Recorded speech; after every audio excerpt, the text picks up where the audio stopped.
Hello everyone, welcome to the channel agricultural studies. मेरा नाम है दिवाकर खत्री और आज इस वीडियो के दौरान हम बात करने वाले हैं एग्रीकल्चर मेटेओरोलॉजी के एक topic energy balance of earth and air temperature के बारे में। ये जो टॉपिक है एनर्जी बैलेंस ऑफ अर्थ, इसे हम हीट बजट ऑफ अर्थ भी कह सकते हैं। और ये हीट बजट ऑफ अर्थ जो है, हमारा जो पिछला वीडियो था यानी कि सोलर रेडिएशन, उससे काफ़ी जुड़ा हुआ वीडियो है। मेरी कोशिश रहेगी कि इस टॉपिक को हम इस तरह से इजी वे में पढ़ें कि वो हमें आसानी से याद भी हो जाए, ठीक है।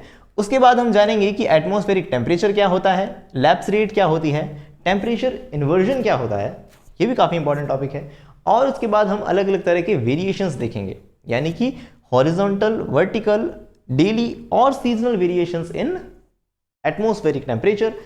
और एट लास्ट हम एक और इंपॉर्टेंट टॉपिक के बारे में बात करने वाले हैं जो कि है कार्डिनल टेम्परेचर। ओके, तो अब हम बात करेंगे एनर्जी बैलेंस ऑफ अर्थ, या हम कह सकते हैं हीट बजट ऑफ अर्थ के बारे में, ठीक है।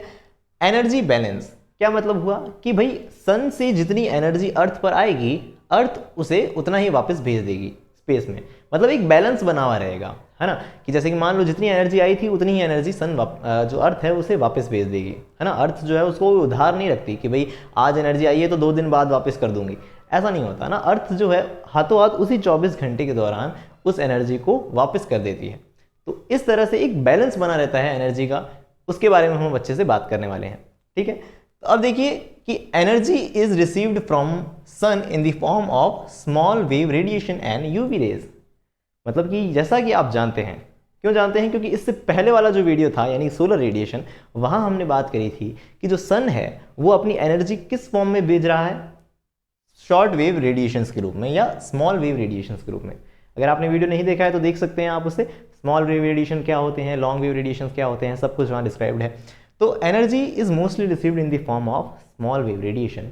अब क्या बात है कि so all the insolation that enters in the earth's atmosphere must be sent back to the space to maintain the constant global average temperature। जितनी, तो वही बात होगी कि जितनी एनर्जी जो आई है, all the insolation that enters in the earth, जितना इंसोलेशन अर्थ में एंटर हुआ है, must be sent back to the space, वापस भेज देना चाहिए, उसे भेज जाना चाहिए, है ना, वापस स्पेस के अंदर। क्यों? To constant, to maintain the constant global average temperature, ताकि जो हमारी ग्लोब का टेम्परेचर है वो मेंटेन रहे, ठीक है। और टेम्परेचर मेंटेन रहेगा तभी तो लिविंग ऑर्गेनिज्म अच्छे से रह पाएंगे ना, तो उसके लिए ये चीज़ इंपॉर्टेंट है। अब एक चीज़ इंपॉर्टेंट, अच्छा, इसका जो ये कैसे होता है अर्थ और सन के बीच में, ये पूरा हिसाब के साथ कैसे कि अर्थ, सन जितनी एनर्जी देता है अर्थ उसे उतना वापस लौटा देती है, ये पूरा हिसाब किताब नेक्स्ट स्लाइड में हम पढ़ेंगे। लेकिन अभी हम बात करते हैं किसके बारे में, नेट रेडिएशन के बारे में। नेट रेडिएशन क्या होता है? Balance between the incoming and outcoming energy. मतलब ये जो बैलेंस बन रहा है इसी को हम क्या कहते हैं, अच्छा, इसके अंदर ये कंप्लीट होनी चाहिए डेफिनेशन कि balance between incoming and outcoming energy at the top of the atmosphere. Atmosphere के टॉप कर जो हम देख रहे हैं कितनी एनर्जी आई और कितनी वापस बाहर निकल गई, है ना। वैसे आइडियली तो हमने क्या कहा है कि जितनी एनर्जी आई है उतनी ही एनर्जी वापस भेज दी जाएगी, लेकिन वो 100% नहीं कह सकते हम कि 100% आई और 100% ही अर्थ ने वापस कर दी, उसके रूप में ना देखते हुए। लेकिन ये जो फ्लक्स क्रिएट हो रहा है, कितनी एनर्जी आई कितनी वापस निकली, ये जो नेट बन रहा है, इसे नेट को हम क्या कह रहे हैं, नेट रेडिएशन कह रहे हैं। आया होगा कुछ बात समझ में आपको, है ना। और देखिए the global average net radiation must be close to zero. ये होना चाहिए क्या, जीरो होना चाहिए। नेट रेडिएशन या नेट फ्लक्स जिसे हम कह रहे हैं वो जीरो होना चाहिए, कि भाई जितनी अर्थ ने एनर्जी ली है उतनी वापस लौटा देनी चाहिए। लेकिन ग्लोबल वार्मिंग और भी जो है ना, ओजोन डिप्लीशन, इस तरह के जो फिनोमेना है उससे ये डिस्टर्ब हो रही है चीज़। नेट रिफ्लेक्शन या नेट रेडिएशन जिसे हम कह रहे हैं वो डिस्टर्ब हो रहा है। ये लाइन कह रही है कि the global net average radiation must be close to zero, ये जीरो होना चाहिए, और else average temperature will rise और फॉल। अगर ऐसा नहीं होता, ये जो नेट रेडिएशन है वो जीरो के बराबर नहीं बैठ रहा है, तब अर्थ पे क्या होगा, टेम्परेचर बढ़ेगा। वो तो हो ही रहा है ग्लोबल वार्मिंग की वजह से। अगर वो टॉपिक पे अगर हम वीडियो करेंगे तो उसके हम अच्छे से समझेंगे उस चीज़ को, ग्लोबल वार्मिंग, ठीक है। एक चीज़ देखिए, रेडियोमीटर लिखा हुआ है। रेडियोमीटर एक डिवाइस है, मल्टीपल चॉइस क्वेश्चन में क्वेश्चन आ जाता है कि रेडियोमीटर क्या होता है, तो radiometer is a device which measures the net radiation. Net radiation को जो मेजर करता है डिवाइस, उसे हम कहते हैं रेडियोमीटर। ओके, तो चलिए अब बात करते हैं कि अर्थ और सन के बीच में जो एनर्जी का लेना देना हो रहा है इसका हिसाब क्या है, यानी कि हीट बजट ऑफ अर्थ के बारे में, कि बजट क्या है हीट का। देखें तो देखिए शुरू करते हैं कि मान लीजिए कि जो सन था, सन ने क्या किया, अपनी एनर्जी जो थी वो 100 यूनिट के रूप में अर्थ को भेजी। कितनी यूनिट? 100 यूनिट। अब यूनिट कुछ भी हो सकती है एनर्जी की, भाई कैलोरी हो सकती है ना, या जूल हो सकती है, तो वो अलग कोई भी यूनिट हो। मान लीजिए कि उसने 100 यूनिट भेजी थी, ठीक है। किस फॉर्म में भेजी थी? कि सन्स शॉर्ट वेव रेडिएशन। सन भेजता है किस फॉर्म में? शॉर्ट वेव रेडिएशन के रूप में। क्या होता है उसके साथ कि भाई 35 यूनिट्स जो होती है ना, 100 में से 35 यूनिट जो होती है वो अर्थ की सरफेस यानी कि धरती तक पहुंच ही नहीं पाती। कैसे? क्या होता है उसके साथ? ये जो 35 यूनिट्स है उसमें से 6 यूनिट जो होती है वो स्कैटरिंग हो जाती है उसकी स्पेस में। स्कैटरिंग क्या होता है? स्कैटरिंग पिछले वीडियो में भी हमने जाना था, मतलब किसी पार्टिकल से टकरा के लाइट का डिफ्लेक्ट हो जाना, अपने रास्ते से भटक जाना, उसको हम स्कैटरिंग बोलते हैं। तो भाई स्कैटरिंग जो है वो कहाँ? स्पेस में चली जाती है, मतलब उन पार्टिकल से टकरा के 6 यूनिट तो वापस चली गई, 27 यूनिट क्लाउड्स की वजह से चली गई। मतलब जो क्लाउड्स थे उसके ऊपर जब लाइट आई तो क्लाउड्स ने कहा नहीं नीचे नहीं जाना, वापस हो गया उधर टकरा के, रिफ्लेक्शन होके कहाँ चली जाती है? स्पेस में चली जाती है।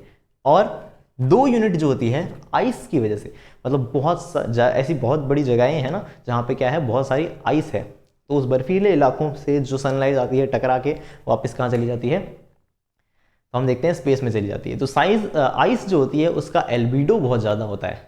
एल्बिडो के बारे में हमने बात करी थी। एल्बिडो मतलब कितनी लाइट आई और कितनी वापस रिफ्लेक्ट हो गई। तो हम देखते हैं सबसे ज़्यादा आइस जो होती है यानी कि जो वाइट सरफेस होती है वो वापस भेज देती है लाइट को। ठीक है, आई बात समझ में? ठीक है, तो याद हुआ, समझ आया कि 6, 27 और 2 मतलब 6, 27 और 2, इस रूप में ये 3 डिजिट हम याद रखेंगे कि इनका क्या हुआ है, स्कैटरिंग हुई है। क्लाउड्स, यहाँ क्लाउड बनाया भी है मैंने गंदा सा, कि ये जो क्लाउड है 27 यूनिट को वापस भेज देते हैं, और जो 2 आइस है, मतलब 2 यूनिट जो है आइस के रूप में वापस भेज दी जाती है। तो मतलब 35 यूनिट जो थी वो अर्थ की सरफेस तक तो क्या आई नहीं, तो बाकी बचे हुए 65 यूनिट का क्या हुआ, इसके बारे में बात करते हैं।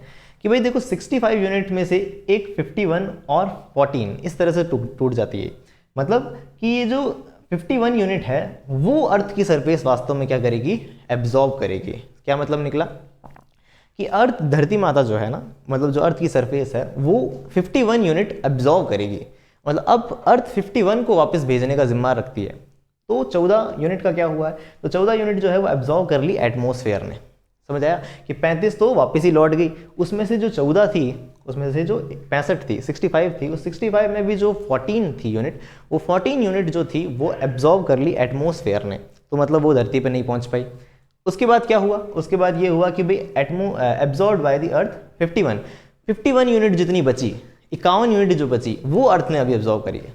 अब ये अर्थ किस तरह से वापस लौटाएगी उस एनर्जी को, ये हमारा मतलब देने का हिसाब है। अभी तक तो लेने का हिसाब आया कि सन ने पहुंचाई कैसे है अर्थ तक एनर्जी। ठीक है, समझ आया होगा आपको। ये डिजिट्स जो है लिखे हुए हैं इनको आपको याद रखना है। तो अब ये जो 51 है वो अर्थ ने एब्जॉर्ब कर ली है, वापस किस फॉर्म में देगी जानते होंगे आप? लॉन्ग वेव रेडिएशंस के रूप में, मतलब LWR लिखा हुआ है, लॉन्ग वेव रेडिएशंस के रूप में वापस जाएगी। कैसे जाएगी? तो देखो 51 जो है वो 17 का पाड़ा बढ़ेंगे हम यहाँ पे, है ना। जैसे कि 17 1 जा 17, 17 जा 34, 17 3 जा 51। तो देखो कि 17 और 34, इसमें से 17 यूनिट का क्या होता है? तो हम देखते हैं कि 17 यूनिट तो direct out to the space, मतलब अर्थ पर एब्जॉर्व कितनी करी अर्थ ने? 51 यूनिट एब्जॉर्व करी थी। उसमें से जो 17 यूनिट थी वो सीधी चुपचाप कहाँ चलेगी? स्पेस में चली गई। ठीक है, उसको रास्ते में किसी ने नहीं रोका। बाकी बची हुई 34 यूनिट्स है, उसका क्या हुआ? जो बाकी में 34 यूनिट्स है उसमें से 6 यूनिट जो थी वो डायरेक्ट एब्जॉर्व कर ली गई एटमॉस्फेयर से। मतलब समझ आ रहा है? एटमॉस्फेयर जब आ रही थी ना लाइट, तब भी 14 यूनिट को ऑब्जर्व कर चुका था। अब वापस जब लाइट बाहर जा रही है, मतलब रेडिएशन वापस जा रहे हैं, तब लॉन्ग वेव रेडिएशंस के रूप में वापस जा रहे हैं, तब उसने 6 यूनिट को ऑब्जर्व कर लिया। बाकी बची हुई 9 और 19 यूनिट को क्या हुआ? तो हम देखते हैं कि जो 9 यूनिट्स है वो कंडक्शन के अंदर काम आ जाती है। कंडक्शन क्या होता है? ये पूरा प्रोसेस हमने पिछली वीडियो में समझा था कि पानी के अंदर गर्म होने का एग्जांपल लिया था। उसके अंदर हमने कि एक मॉलिक्यूल नीचे आता है, हीट को लेता है, फिर ऊपर उठता है, इस तरह से एक साइकिल बनाता है। उसी तरह का प्रोसेस के अंदर उस मॉलिक्यूल को हीट कौन दे रहा है? तो ये जो 9 यूनिट है वो कंडक्शन के रूप में काम में ले ली जाती है। और 19 यूनिट जो होती है उसका क्या होता है? हम देखते हैं तो कंडेंसेशन होता है। कंडेंसेशन क्या होता है? कंडेंसेशन मतलब संघनन, है ना, कि मतलब कि वेपर का, वाटर वेपर का पानी बन जाना, जो कि आने वाली वीडियोस के अंदर हमारा मेन टॉपिक होने वाला है। तो फिर अभी समझ लो कि कंडेंसेशन क्या होता है, कि पानी का मतलब वेपर का पानी के अंदर बदल जाना, है ना। तो उस स्टेट को चेंज करने के लिए, मतलब हम देखते हैं कि वेपर को अपनी पानी में बदलने के लिए जो स्टेट चेंज करनी पड़ेगी, उसके लिए कुछ हीट चाहिए पड़ेगी। तो उसको हम क्या कह सकते हैं, लेटेंट हीट जो कह सकते हैं, वो भी यूज़ कर ली जाती है किसके, 19 यूनिट्स के रूप में यूज़ कर ली जाती है। तो 19, 9 और 6 इस तरह से ये डिजिट याद रखेंगे, ये बनाती है 34। तो ये 34 जो है अलग अलग ग्रुप में काम में ली जाती है, उसके काम हो जाने के बाद वापस छोड़ी जाती है, ठीक है। तो मतलब कहने का मतलब ये हुआ कि अर्थ पे आई जो थी 100, उसमें से 35 जो थी वो चुपचाप सीधी लौट गई थी। 65 जब आ रही थी, उसमें से 51 जो थी अर्थ ने सीधी सीधी एब्जॉर्व कर ली थी। उसमें से जो 14 थी वो एटमॉस्फेयर ने एब्जॉर्व कर ली थी। उसमें से जो 51 है उसको भी हमने 2 टुकड़ों में बांटा, 17 जो कि चुपचाप सीधी बाहर निकल गई।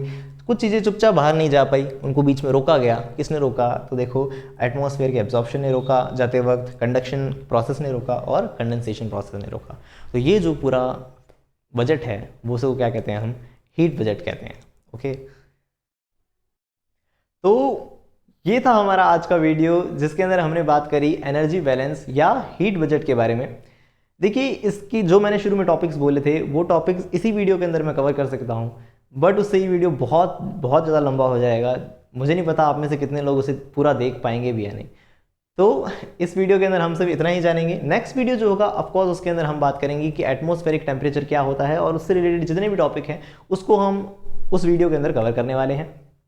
और इस वीडियो के अंदर जो कुछ भी हमने जाना है उसकी PDF नीचे डिस्क्रिप्शन बॉक्स में अवेलेबल है।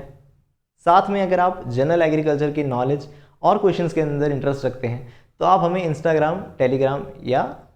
इंस्टाग्राम, फेसबुक या टेलीग्राम पर फॉलो कर सकते हैं। और इसी तरह की वीडियोस के लिए, इस वीडियो के नेक्स्ट पार्ट के लिए जुड़े रहिए एग्रीकल्चरल स्टडीज़ से।